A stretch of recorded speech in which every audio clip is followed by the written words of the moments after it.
స్వార్థముతో, ఫలాపేక్షతో, అహంకారముతో సల్పుచున్నాడు. ఫలాపేక్షతో సలిపినటువంటి ఈ కర్మల యొక్క ఫలమును అనుభవించే నిమిత్తమై తిరిగి జన్మలెత్తుతున్నాడు.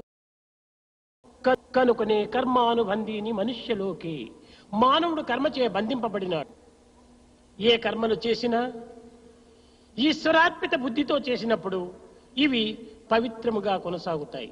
సహజమైన ఈ కర్మలన్నింటినీ సాధకుడు కర్మయోగముగా మార్చుకోవాలి. కర్మకు కర్మయోగమునకు ఉండినటువంటి వ్యత్యాసాన్ని గుర్తించి వర్తించాలి. ఫలాపేక్షతో, అహంకారముతో, స్వార్థముతో ఆచరించినటువంటి నీవు కర్మలు, స్వార్థముతో నిరహంకారముతో ఫలాపేక్ష రహితంగా ఆచరించినవన్నీను కర్మయోగములు. ఎవరికి వారు నేను కర్మయోగినా లేక కర్మభ్రష్టుడనా లేక కర్మాధికారినా అనేటువంటి విషయాన్ని తమకు తానే నిర్ణయం చేసుకోవచ్చు. మానవుడు నిరంతరము కర్మజీవిగానే తన యొక్క కాలమును గడుపుతున్నాడు. అయితే స్వార్థముతో కూడినటువంటి కర్మలు అయినప్పటికీ పరార్థాన్ని కూడా నువ్వు కొంతవరకు నువ్వు గుర్తించి సేవలలో పాల్గొనాలి. స్వార్థరహితమైనటువంటి కర్మలు ఆచరించటమే మానవుని యొక్క ప్రధాన లక్ష్యము. ఈ శరీరం ఆవిర్భవించడమే పరోపకారార్థం ఇదం శరీరం అనేటువంటి సత్యాన్ని మనము గుర్తించాలి. ఇట్టి పరోపకారార్థమై చేసినటువంటి యొక్క సేవల యందు పరార్థమైనటువంటి యొక్క సంబంధం కూడాను ఆవిర్భవిస్తుంది. మీరు ప్రీతిపూర్వకంగా హృదయపూర్వకంగా సేవల్లో పాల్గొని ఎవరికి చేసినప్పటికీ నా దైవానికి చేస్తున్నాను ఈ సేవలని విశ్వసించి చెయ్యాలి.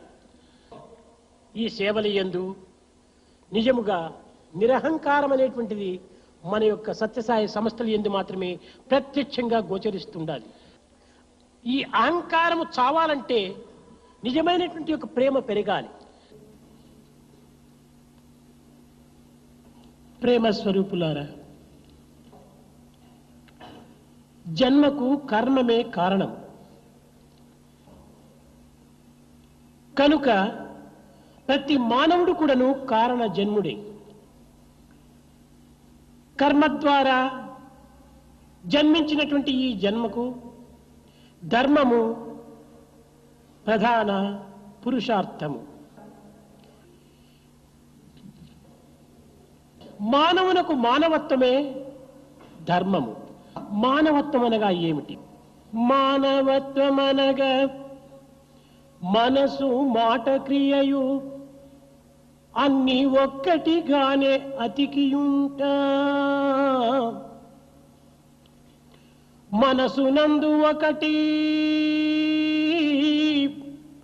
మాటయు క్రియయును వేరు వేరు అయిన విలువలేదు. మాటయు క్రియయును మనసు వేరు వేరు అయిన విలువ ఏమి? మనస్సు, మాట, క్రియ మూడింటి యొక్క ఏకత్వమే మానవత్వం. ఈనాటి మానవుడు తనను తాను మరచి ప్రపంచాన్ని తెలుసుకున్నట్టుకై ప్రయత్నిస్తున్నాడు. మానవునికి అన్నీ తెలుసును కానీ తానెవరో తనకు తెలియదు. తనను తాను తెలుసుకొనక అన్నీ తెలుసుకుని ప్రయోజనమేమి? కనుక మొట్టమొదటి తన్ను తాను తెలుసుకున్నట్టుకు ప్రయత్నించాలి. చిత్తస్య శుద్ధయే కర్మ, కర్మను ఆచరించాలి. కర్మలు ఆచరించాలి. ఇతరమైన కర్మలు, పరోపకార సంబంధమైనటువంటి కర్మలు, ఆనందం అందించేటువంటి కర్మలు, అపకారం చేసే కర్మలు కాదు అన్నాడు. ఒకరిని నొప్పించక తాను నొప్పించుకోక ఇతరులకు సరైనటువంటి సేవలు సలుపుతూ తప్పించుకుని తిరిగేటువంటి యొక్క ధైర్యాన్ని మానవుడు పొందాలి. ఈ 18 పురాణములు కూడాను దీనినే బోధిస్తూ వచ్చినాయి. అష్టాదశ పురాణేషు వ్యాసస్య వచనద్వయం పరోపకార పుణ్యాయ పాపాయ పరపీడనం.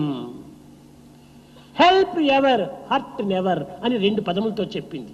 ఇతరులను నొప్పించకుండా సాధ్యమైనంత వరకు వారికి సహాయం చేసేటువంటి మార్గంలో మనం ప్రవేశించటమే దీనికి పవిత్ర సేవ అని ఒక పేరు. కనుక భగవత్ నామము చేత సేవలు సలుపుతూ పరోపకార దీక్షను పొంది మన దివ్యత్వాన్ని మనం గుర్తించి ఆత్మతత్వంలో ఆనందాన్ని అనుభవించాలని నేను ఆశిస్తూ ఆశీర్వదిస్తూ నా ప్రసంగాన్ని ముగిస్తున్నాను.